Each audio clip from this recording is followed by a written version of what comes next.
Hello friends, let us begin with the next lecture of our synchronous generator lecture series. So that lecture is advantages of rotating field, that is advantages of rotating field winding. So in this particular lecture, we are going to study the advantages of rotating field winding and the concept of hydro generator and turbo generator. So we know that in case of synchronous machine, there are two windings, two main windings. One winding is the armature winding, which is present on stator, and that winding is generally three-phase distributed winding. Whereas another winding is field winding, which is in concentrated form, and that field winding is generally a DC concentrated field winding, which is present on a rotor. So, in case of synchronous machine, field winding is always a rotating winding and armature winding is a stationary winding. So, for this particular construction, there are number of advantages due to we kept that field winding on rotating structure or field winding on rotor. So, in this particular lecture, we are going to study that advantages of a rotating field in detail. So for that particular purpose, I'm going to explain that particular things using one animation so that things will get clear in your mind. So let us consider a synchronous machine. In case of synchronous machine, usually field winding is on rotor and armature winding is present on a stator. So suppose if we consider a salient pole synchronous machine, which cross-sectional view is like this. So this rotating part, which is the rotor, that rotor consists of field winding. So these rectangular structures are representing the field winding. Then this is the stationary part, which is the stator. Then stator windings, which is the three-phase distributed armature winding, and that armature windings are represented with a single coil per phase. So let me consider for R phase that coils are R1, R2. So that R1, R2 coil sides represents R phase conductor. 120-degree in space displacement, there is a Y phase winding, which is represented by Y1, Y2. So coil side Y1, Y2 represents phase Y of three-phase system. And 120-degree to phase Y, there is a phase B, and that phase B is represented by coil with coil sides B1 and B2. So this R1, R2, Y1, Y2, and B1, B2 represents a three-phase distributed armature winding for a simple structure. Now we consider its axial view. So let us suppose this is shaft. So on this shaft there is a rotor.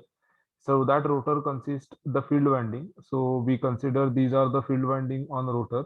Then there is a stator, and that stator consists armature winding. So that armature winding conductors are R1, R2, Y1, Y2, and B1, B2 for phase R, Y, and B.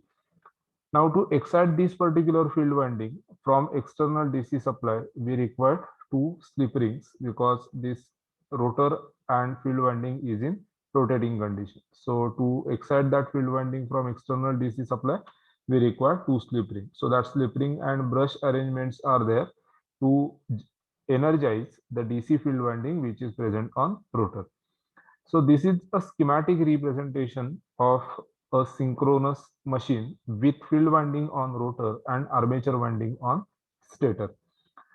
So let us suppose we excite DC field winding with a DC supply. That means we connect this field winding to external DC supply. So when this field winding is excited with DC supply, that field winding carries a DC current. So that current is indicated over here with a red color. So this is actually the current flowing through field winding that take return path towards negative terminal of supply through the another slip ring and brush.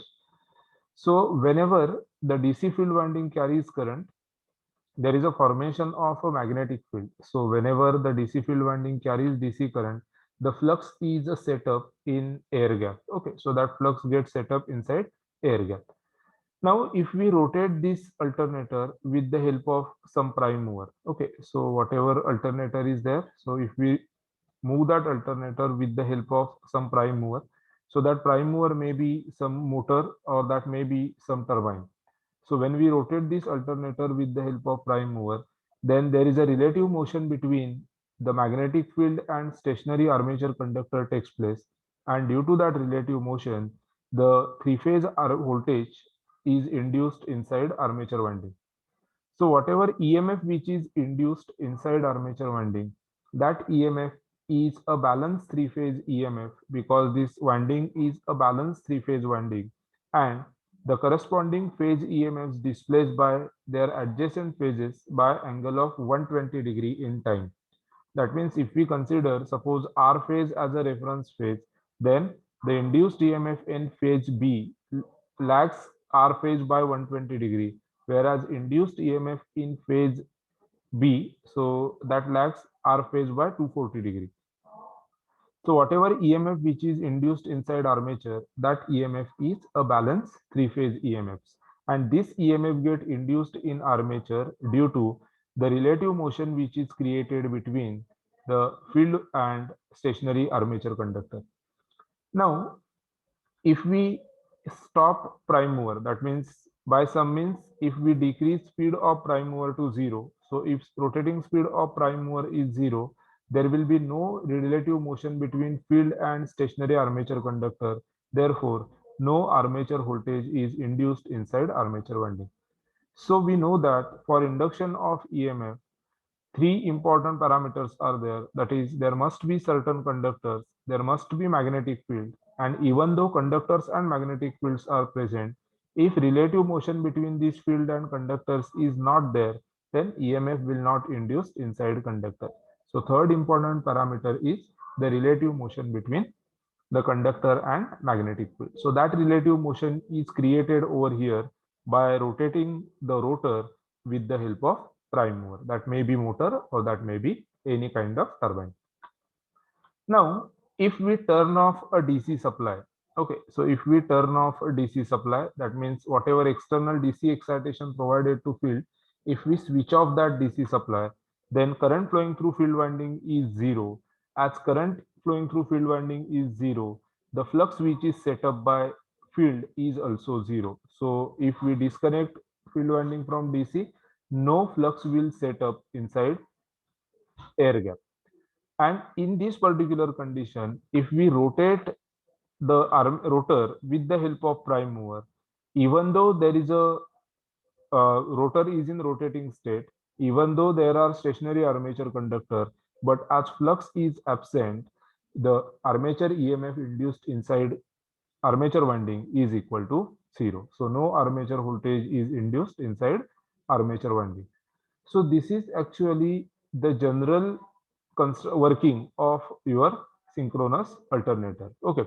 So for synchronous alternator, usually the field is on rotor and armature windings is on stator. So this is actually universal case for practical synchronous machines. Now let us we consider a reverse case so that we can easily find out the advantages of field winding on rotor or advantages of rotating field. So now consider a reverse case, that is now armature winding is rotating and field winding is considered as a stationary winding. That means now here we consider armature winding is on rotor and field winding is on stator. So let us again try to represent that particular things with a schematic diagram. So we consider a cylindrical rotor which consists a three-phase armature winding. So that armature winding is represented with R1, R2 for phase A, Y1, Y2 for phase Y, and B1, B2 for phase B. So this is three-phase distributed armature winding present on rotor. Now let us we consider a field poles which are similar to a DC machine. So that field poles consist the field winding. Okay, so these are the field poles and the field conductors or field winding is placed on the pole core of these field poles. Okay, so this is now the another case which we consider. So that is here armature winding is present on rotor and field winding is present on stator. So now if DC supply is given to field winding, that means if we excite this field winding with DC supply, then definitely the flux is set up in air gap. So flux is set up in this air gap, so that flux get links with this stationary armature conductor. Now, if we rotate prime mover with the help of some means, or if we rotate this rotor with the help of some prime mover, then again EMF get induced inside armature winding. So that case is for generator, because stationary armature conductors are now in rotating state. So conductors are rotating. Field is here stationary. So there is a relative motion between this field and stationary conductor armature conductor takes place. And due to that relative motion, the EMF get induced inside armature winding. So that EMF is again three-phase EMF, which is in balance condition, displaced by 120 degree from each other. Now this armature is under rotating condition, so we have to extract that particular EMF at terminals of alternator, and for that particular purpose we require slip rings. So here three or more than three slip rings, that means minimum 3 or 4 slip rings required to take this particular EMF at terminals of alternator. So if we draw again the axial view similar to previous case, then this is the axial representation of a synchronous alternator with armature winding on rotor. So this armature winding is present on the rotor. The field winding is stationary, which is present on a stator. Now there are three-phase winding is on rotor. So we required 4 slip rings to take whatever induced EMF inside this armature at external terminals of generator. So for that purpose, we required 4 slip rings. So 3 slip rings for phase and 1 for neutral. Okay. So 4 slip rings are required. So that slip ring brushes are there to extract the induced EMF inside armature winding at armature terminal. So that R phase, Y phase, and B phase, and fourth one is for neutral. Now, if we excite field winding with DC supply, that means if we give excitation to DC, then magnetic field will set up. So when current flows through that particular field winding, the flux is set up in that field. That flux links with the stationary armature conductor. Now, if we drive this armature with the help of prime mover, then there is an induction of EMF, as I have already explained. So EMF get induced inside armature winding. So for this particular case also, our main aim is fulfilled. That means for rotating armature structure also, we obtain the EMF from that synchronous alternator. But there are some drawbacks. So we are going to discuss that drawbacks for this rotating armature structure. So the first important drawback is, now here we require total 4 slip rings for rotating armature structure. So that drawback can be visualized from this schematic represent itself. So for previous case, that means for universal adopted construction with rotating field, we required only 2 slip rings. Now, if we decrease speed to 0, then definitely the induced EMF inside armature winding is equal to 0, because there is no relative motion between armature conductor and field winding, or armature conductor and field flux. So now let us discuss the important point, which is the advantages of providing field winding on rotor and armature winding on stator. So the first important advantage, which we have already seen from the previous schematic representation, that is the requirement of number of slip rings. So when field winding is on rotor, that requires only 2 slip rings, whereas armature winding on rotor requires total 4 slip rings. Now slip rings are made up of some conducting material, so that have some own resistance. So if number of slip rings increases, definitely the total resistance of that slip ring circuit also increases, and that will increases the slip ring losses.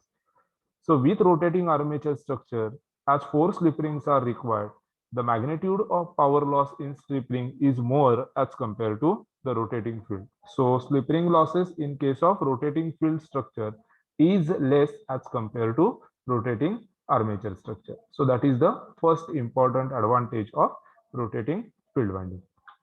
Now, second thing is rotating field structure is economical. Now, how that is economical? So to understand these particular advantages, let us consider one simple example. So let us we consider one alternator having armature ratings of 200 MVA and 11 kV. These are actually the ratings of alternator. So 200 MVA, it is the apparent power output rating, and 11 kV is the terminal voltage rating for alternator. So this particular alternator supplies the current equal to, so if we have to calculate the current supplied by this particular alternator, then that current can be calculated by, yes, so that current can be calculated by 200 MVA, 200 MVA divided by root 3 times 11 kV, because MVA rating is known. So 200 MVA divided by root 3 times 11 kV. So that will gives us the magnitude of a current. So if we calculate that particular current, so this current is equal to around 10,500 ampere. That means 10.5 kilo ampere.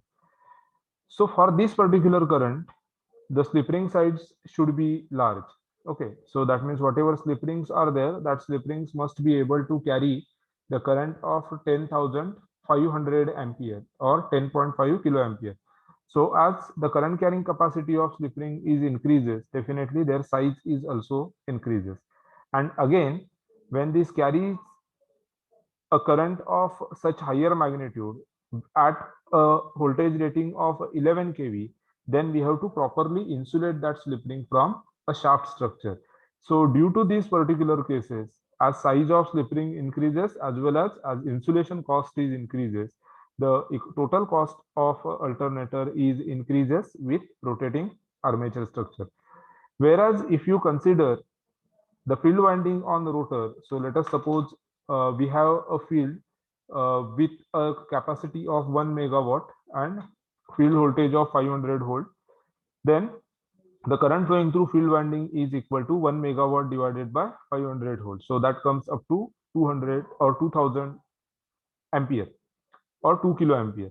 So now this current is small as compared to the field winding on stator, that is as compared to armature winding on rotor, that is as compared to previous current, this magnitude of current is a small. So for this particular small value of current, we required a slip rings with smaller size, as well as the voltage rating of field winding is less, so that is 500 volt. So now we have to insulate that slip rings for the voltage of 500 volt only, so the cost of insulation also decreases.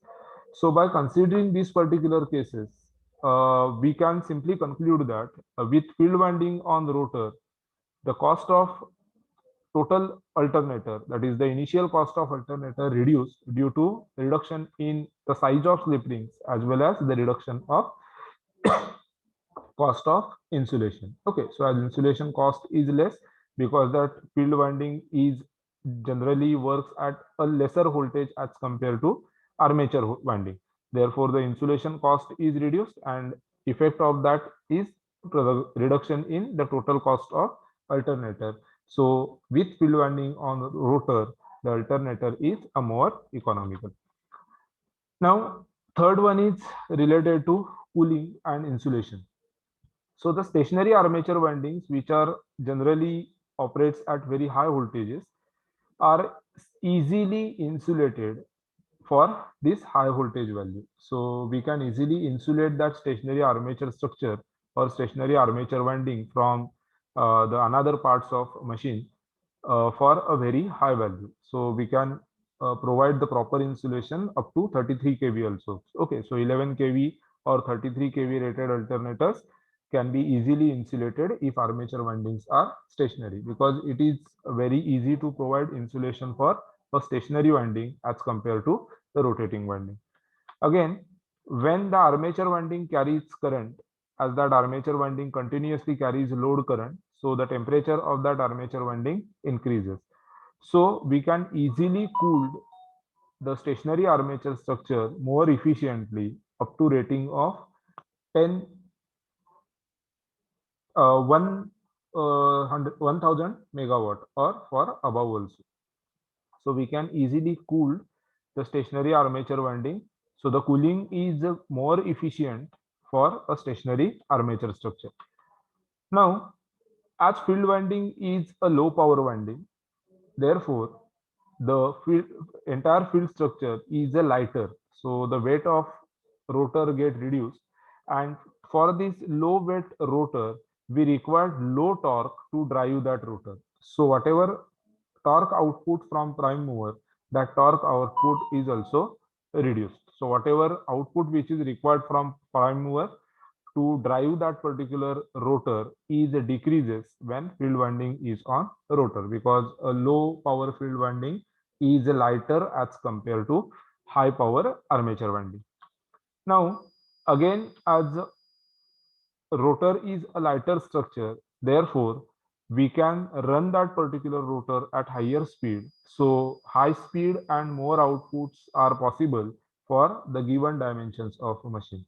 As speed is more, or uh, as speed is more, so the output of particular alternator is also increases. So the higher speed and more outputs are possible for the given dimensions of machine with field winding is on rotor. Now, field winding on rotor requires a less copper, because the field winding itself is a low power winding, and as it requires less copper, so that will reduce the inertia and weight of rotor. So that will definitely reduce the weight of rotor and inertia of rotor. Now, the stationary armature structure, which is the high power, high voltage winding, that stationary armature structure gives the rigid and convenient construction. So the construction of alternator is rigid and convenient for rotating field with a stationary armature winding.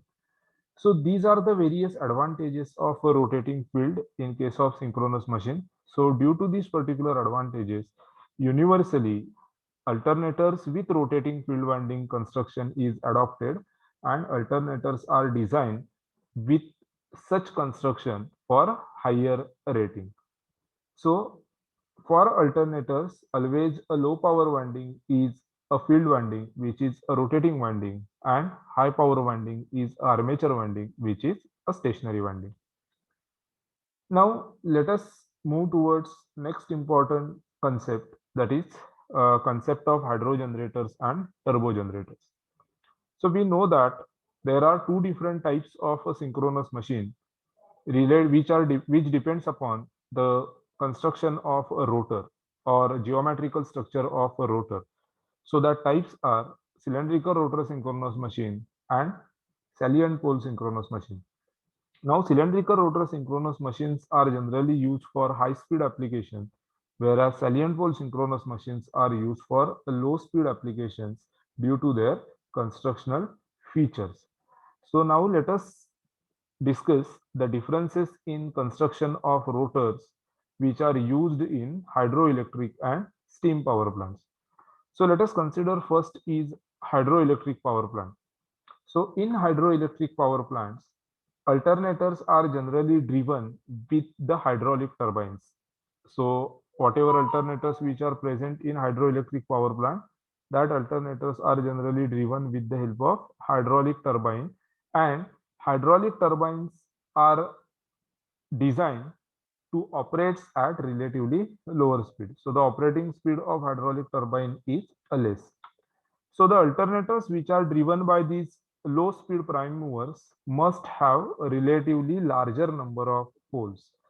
So if we recall the synchronous speed equation, then synchronous speed of a machine is inversely proportional to the poles. So if we increase the number of poles, the synchronous speed of a machine get decreases. So whatever alternators which are driven by these hydraulic turbines, that alternators must have relatively high number of poles. And for accommodation of this large number of poles, the rotor diameter is comparatively increased. Okay, so the diameter of rotor must be large so that we can easily accommodate this large number of poles in rotor structure. So from mechanical consideration, the salient pole construction is the most suitable for low speed application. Therefore, the salient pole alternators are widely used in hydroelectric plants along with hydro turbines, which are generally operates at a low speed application. So the salient pole alternators are also known as hydro generators or hydro alternators, as these alternators are driven with hydraulic turbine at relatively lower speed. Now second, if we consider the steam or gas power plants. So generally in steam or gas power plants, the prime mover is a steam turbine. Okay. So that steam turbines are generally have best operating characteristics at relatively higher speed. So due to some mechanical considerations, the steam and gas turbines are always driven at very high speed. So the alternators which are driven by these prime movers must have fewer number of poles. That means the number of poles in alternators must be less. So for salient pole structure, whatever alternator or whatever rotor is there, that rotor is not able to withstand the centrifugal forces with less number of poles. Okay. Therefore, the cylindrical rotor construction is best suitable from mechanical consideration. So from mechanical consideration, for such high speed turbine, the cylindrical rotor construction is a best suitable. Therefore, in case of a steam and gas power plants, the alternators are generally driven with a steam and gas turbines which are relatively operated at a very high speed. The cylindrical rotor structure is used or cylindrical alternators are used for generation of electricity. These cylindrical rotor alternators, which are driven with steam and gas turbines, also known as a turbo generators or turbo alternators. So depending upon the operating features and the operating characteristics of prime mover, the alternators are used in various power plants. So as hydraulic turbines are designed to operate at very low speed, so for such low speed applications, we generally use a salient pole synchronous alternator. Therefore, salient pole synchronous alternators are also known as hydro generators or hydro alternators. Whereas in steam and gas power plants, the steam and gas turbines are used as a prime mover, and these particular turbines have best operating characteristics at relatively higher speed. Therefore, whatever alternators which are used, that alternator must be able to withstand the centrifugal forces which are developed due to such high speed operation. And for that purpose, cylindrical rotor structure is suitable for such high speed structure from mechanical consideration. Therefore, the cylindrical rotor alternators are widely used in steam and gas power plant. Therefore, these alternators also known as turbo generators or turbo alternators. So in this particular lecture, we have seen the differences between the constructions of alternators which are used in hydroelectric power plant and steam power plant, and advantages of rotating field. Thank you.